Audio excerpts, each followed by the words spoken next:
प्रिय भैयाओं, आज की कक्षा में आप लोगों का स्वागत है। आज जो टॉपिक हम पढ़ने वाले हैं वो है past indefinite tense. Past indefinite tense के वाक्यों को हिंदी से अंग्रेजी में किस प्रकार से अनुवाद करते हैं उसके बारे में हम आज सीखेंगे। तो आइए देखते हैं। पास्ट इंडेफिनिट टेंस, सर्वप्रथम इस काल के वाक्यों को हम पहचानेंगे कैसे।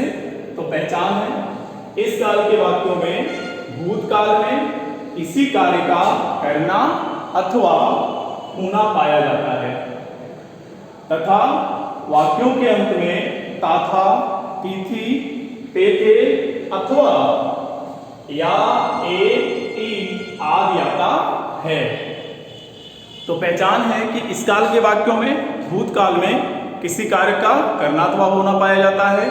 वाक्यों के अंत में ता था, ते थे, ती थी अथवा जो क्रिया प्रयुक्त होती है, क्रिया के अंत में आ ए ई जो स्वर होते हैं वो जुड़े होते हैं, अर्थात आ ए ई भी आता है वाक्यों के अंत में। हेल्पिंग वर्ब टेंस में जो सहायक क्रिया था, हेल्पिंग वर्ब का प्रयोग होगा वो होगा डिड। केवल एक ही सहायक क्रिया है, so it doesn't matter either the subject is singular और plural. In both situation we have to use did. क्रिया एक वचन में हो अथवा बहुवचन में हो, दोनों स्थितियों में हम डिड का ही प्रयोग करते हैं। मेन वर्ब जो मुख्य क्रिया है किस प्रकार से प्रयुक्त होती है, तो वर्ब सेकेंड का प्रयोग करते हैं अफर्मेटिव सेंटेंसेस में। मतलब यदि वाक्य साधारण है तो क्रिया की द्वितीय अवस्था अर्थात वर्ब सेकेंड का प्रयोग किया जाता है तथा जो हेल्पिंग वर्ब है डिड उसका प्रयोग नहीं किया जाता है। अथवा did plus verb first. Affirmative के अतिरिक्त नेगेटिव, इंट्रोगेटिव और इंट्रोगेटिव सेंटेंसेस में डिड का प्रयोग अनिवार्य रूप से होता है और डिड के साथ जो क्रिया प्रयुक्त होती है वो वर्ब की बेस फॉर्म अर्थात फर्स्ट फॉर्म होती है। अफर्मेटिव सेंटेंस, तो अफर्मेटिव सेंटेंस का स्ट्रक्चर क्या होता है? सबसे पहले subject, then verb second, then object, then other words. तब सबसे पहले सब्जेक्ट आएगा। हेल्पिंग वर्ब जो डिड है उसका प्रयोग अफर्मेटिव सेंटेंसेस में नहीं होता है। वर्ब की सेकंड फॉर्म का प्रयोग होगा, ऑब्जेक्ट का प्रयोग होगा। यदि कुछ और शब्द बचते हैं तो उनकी अंग्रेजी लास्ट में लिखते हैं। जैसे तुमने मुझे कल कलम दी, तो सबसे पहले सब्जेक्ट यू, इसके बाद वर्ब का प्रयोग होगा देना अर्थात गिव, तो गिव, गेव, गिवन। गिव का सेकंड फॉर्म होता है गेव, यू गेव। फिर ऑब्जेक्ट आएगा मी और ए पेन, दो ऑब्जेक्ट हैं, मी भी ऑब्जेक्ट है और ए पेन भी ऑब्जेक्ट है। तो इनको इस क्रम में भी लिख सकते हैं, अनुक्रम को बदल के भी लिख सकते हैं। फिलहाल इनडायरेक्ट ऑब्जेक्ट को पहले लिखा गया, डायरेक्ट ऑब्जेक्ट को बाद में। तो you gave me a pen yesterday, तुमने मुझे कल कलम दी। तो you gave me a pen yesterday single countable noun है, इसलिए इसके साथ ए का प्रयोग हुआ है। सीता मुझे अंग्रेजी पढ़ाती थी। अब आप देखें कि यहां पर जो वाक्य समाप्त हो रहा है वहां जो क्रिया प्रयुक्त हुई है देना, तो दी, इसमें जो स्वर समाहित है वो है ई। मतलब या तो क्रिया के अंत में आ ए ई आता है अथवा वाक्यों के अंत में अर्थात क्रिया जो होती है उसके अंत में ता था, ते थे, ती थी आता है। यह दो मुख्य पहचान होती है पास्ट इंडेफिनिट टेंस की। तो सीता मुझे अंग्रेजी पढ़ाती थी, सबसे पहले सब्जेक्ट सीता।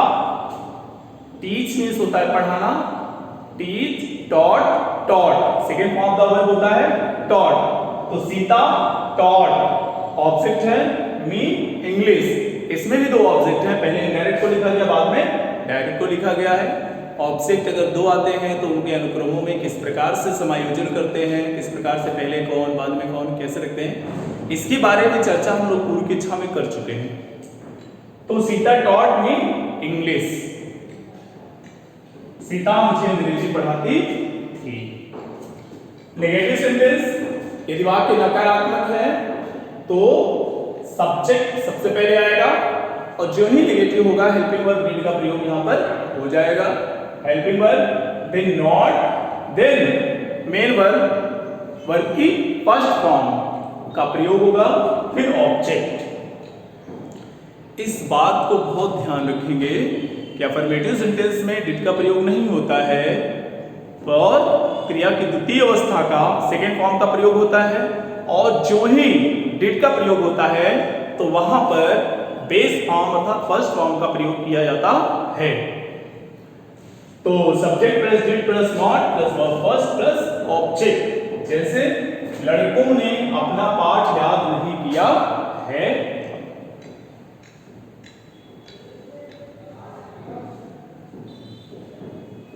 लड़कों ने अपना पाठ नहीं याद किया।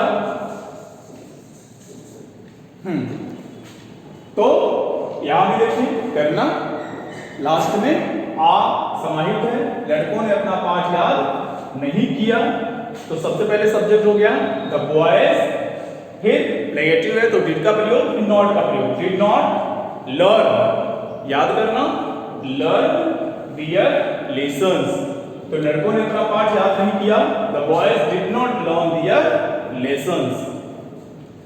इंट्रोगेटिव सेंटेंस, यदि वाक्य प्रश्नवाचक में है तो यदि क्या शब्द से आरंभ हो रहा है तो हम उस वाक्य को हेल्पिंग वर्ब से स्टार्ट करते हैं। जैसे क्या रमेश ने अपना पाठ याद लड़के को नहीं पीटा, फिलहाल इंट्रोगेटिव में सबसे पहले डिड, फिर सब्जेक्ट, फिर वर्ब का फर्स्ट फॉर्म और फिर ऑब्जेक्ट।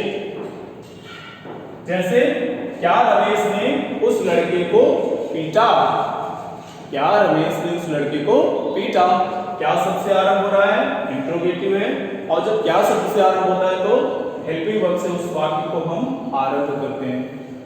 तो सर्वप्रथम आएगा did, then subject Ramesh, verb की फर्स्ट फॉर्म बीट, बीट माने होता है पीटना, डिड रमेश बीट उस लड़के को, दैट बॉय, तो did Ramesh beat that boy. Interrogative negative, interrogative negative में first of all we use did, then subject, then not, then verb first, then object। जैसे क्या उसने खाना नहीं खाया, क्या उसने खाना नहीं खाया, क्या शब्द से आरंभ हो रहा है तो वाक्य के आरंभ में सबसे पहले डिड आएगा, तो डिड ही, फिर सब्जेक्ट आ गया, फिर नॉट का प्रयोग, did plus subject plus not, फिर वर्ब की फर्स्ट फॉर्म। खाना खाने का होता है टेक फूड या हैव फूड, टेक फूड, तो did he not take food, क्या उसने खाना नहीं खाया। तुम्हारे पिता कानपुर कब गए, अब हम देखें तो नीचे के जो अंतिम दो वाक्य हैं उनमें जो प्रश्नसूचक शब्द है वो वाक्य के बीच में आया हुआ है। तो जब प्रश्नसूचक शब्द वाक्य के बीच में आते हैं तो उन वाक्यों का जो हम अनुवाद आरंभ करते हैं उनमें सबसे पहले क्वेश्चन वर्ड लिखा जाता है, फिर डिड का प्रयोग करते हैं, फिर सब्जेक्ट का प्रयोग करते हैं, फिर वर्ब फर्स्ट का प्रयोग करते हैं, फिर ऑब्जेक्ट का प्रयोग करते हैं इंट्रोगेटिव सेंटेंस में। और जब इंट्रोगेटिव नेगेटिव होता है तो क्वेश्चन वर्ड का प्रयोग सबसे पहले करते हैं और फिर डिड का प्रयोग करते हैं, फिर सब्जेक्ट का प्रयोग करते हैं, फिर नॉट का प्रयोग करते हैं, फिर वर्ब की फर्स्ट फॉर्म का प्रयोग करते हैं, फिर ऑब्जेक्ट का प्रयोग करते हैं। हमें यहां से ये ध्यान देना पड़ेगा कि जो इंट्रोगेटिव और इंट्रोगेटिव नेगेटिव का स्ट्रक्चर है, जब वाक्य क्या शब्द से आरंभ होता है तो यदि प्रश्नसूचक शब्द वाक्य के बीच में आ रहे हैं तो यहां पर एक शब्द बढ़ जाएगा, क्वेश्चन वर्ड। इस स्ट्रक्चर के पहले क्वेश्चन वर्ड का प्रयोग हम बढ़ा देते हैं और ये पूरे का पूरा स्ट्रक्चर ज्यों का त्यों रहता है, तो ये इंट्रोगेटिव हो जाता है। और इंट्रोगेटिव नेगेटिव में यहां पर जब हम क्वेश्चन वर्ड का प्रयोग बढ़ा देंगे तो ये पूरा structure interrogative negative second type of question हो जाएगा। ऐसे वाक्य जिन्हें प्रश्नसूचक शब्द वाक्य के बीच में आते हैं। तुम्हारे पिता कानपुर कब गए, अब यहां पर जो प्रश्नसूचक शब्द है वह वाक्य के बीच में आया हुआ है केवल इंट्रोगेटिव है। क्वेश्चन वर्ड से स्टार्ट करेंगे तो सबसे पहले आएगा व्हेन, फिर डिड का प्रयोग करेंगे डिड, फिर subject your father, when did your father, फिर वर्ब के बेस फॉर्म अर्थात फर्स्ट फॉर्म का प्रयोग गो, बचा क्या कानपुर, टू कानपुर। तो when did your father go to Kanpur, तुम्हारे पिताजी कानपुर कब गए। अब वर्ब बाजार क्यों नहीं गया, या इंट्रोगेटिव नेगेटिव है और प्रश्नसूचक शब्द जो इसमें भी है वो वाक्य के बीच में आया हुआ है।